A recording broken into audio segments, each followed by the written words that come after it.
Atensyon mga Filipino senior citizens, Universal Social Pension mangyayari na sa buwan na ito ng November 2025. Ibibigay na 1,000 piso na pensyon sa bawat 60 years old pataas na mga lolo at lola.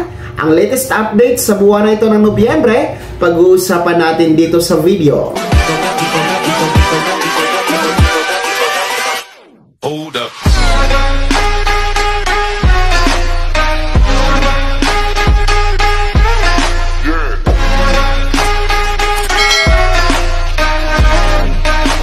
Hello mga ka-vlogs! Welcome dito sa aking YouTube channel. Magandang araw po sa lahat ng mga manonood. Saan po kayong dako sa mundo?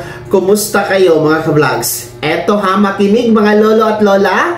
Ang Universal Social Pension, latest update nitong buwan ng November 2025. Mangyayari na sa buwan na ito. Ibibigay na 1,000 piso na buwan ng pensyon para sa lahat na mga 60 years old pataas na mga lolo at lola. Mamaya-maya pag-uusapan natin.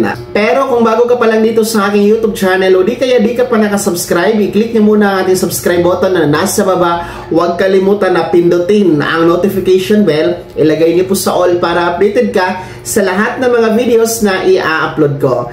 So eto na nga po kayo, no, makinig mga lolo at lola, dahil ngayon ay Nobyembre na tayo. Today is November 2, 2025. Abay atin pong aalamin ang latest update sa buwan na ito dito sa Universal Social Pension, kung saan aasahan na nga ba ito o matatanggap na nga ba ito sa buwan na ito ng Nobyembre, mga lolo at lola. At matatamasan nyo na ba ang 1,000 piso na pensyon para sa lahat? Wala nang pipiliin.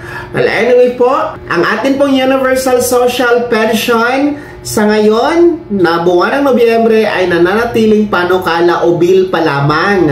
Nasa Senado na po siya. Pero ang kagandahan lang naman po dito mga ka-vlogs ay nasa Senado na po siya. Kahit pa paano, malayo-layo na po ang narating or development dito sa ating Universal Social Pension Bill. Matapos nga po itong maaprubahan sa pangatlo at final na pagbasa sa Kamara, no? Actually, last year pa po ito naaprobado sa Kamara, and parang umabot na ng taon dyan sa Senado at hindi pa rin po ito nagiging aprobado. Pero kahit pa paano, na mga nagdaang hearing sa Senado, nagkaroon po ito ng hearing, no? Kung matatandaan nyo, si Dr. Mary Jean Loreche pa ang ating NCSC chairman that time na nagkaroon pa ng hearing sa Senado regarding the Universal Social Pension Bill. Kasama nga po si Senator Erwin Tulfo at Senator Risa Hontiveros, kung saan ang pag-uusapan doon ang magiging hakbang, no, yung budget at iba pang mga dapat isaalang-alang dito sa panukalang Universal Social Pension Bill.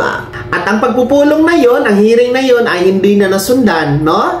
At ngayon nga po ay nasa paparating na tayo na Christmas break, kaya talagang aasahan natin siguro next term na, no, ang pagbabalik ng Senado. Hindi na ito accommodate or mapapasama sa kanila priority bago mag-end itong taon 2025 mga ka-vlogs. At sa kasalukuyan po, meron tayong bagong NCSC chairperson na si Attorney Merceditas Gutierrez.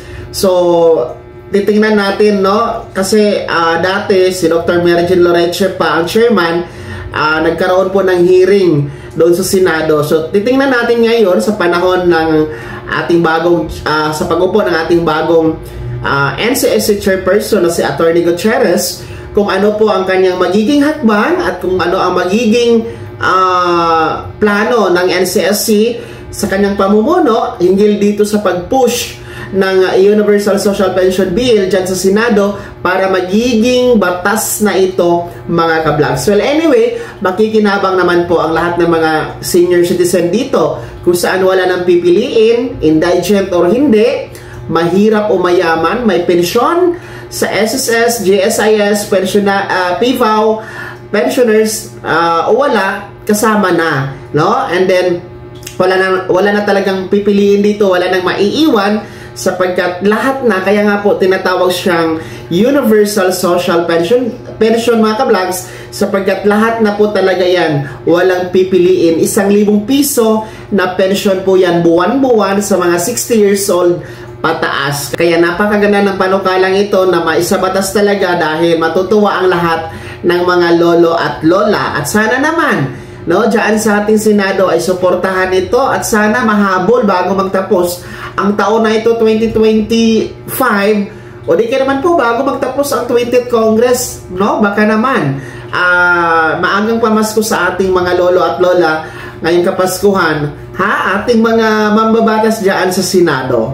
At yan po ang pinaka-latest update dito sa ating Universal Social Pension Bill sa buwan na ito ng November 2025. Manatiling nakatutok dito sa ating YouTube channel para sa tamang impormasyon at balita hinggil sa panukalang ito. Huwag kayong maniniwala ha sa mga nagbabalita na di umano ito'y batas na, ito'y ipapatupad na at ito'y mangyayari na sa buwan na ito. Naku po, fake news po yan. Uulitin ko, nasa Senado pa po, panukala pa ang Universal Social Pension Bill. Kaya naman mga senior citizens, ano po yung komento at reaction sa balitang ito?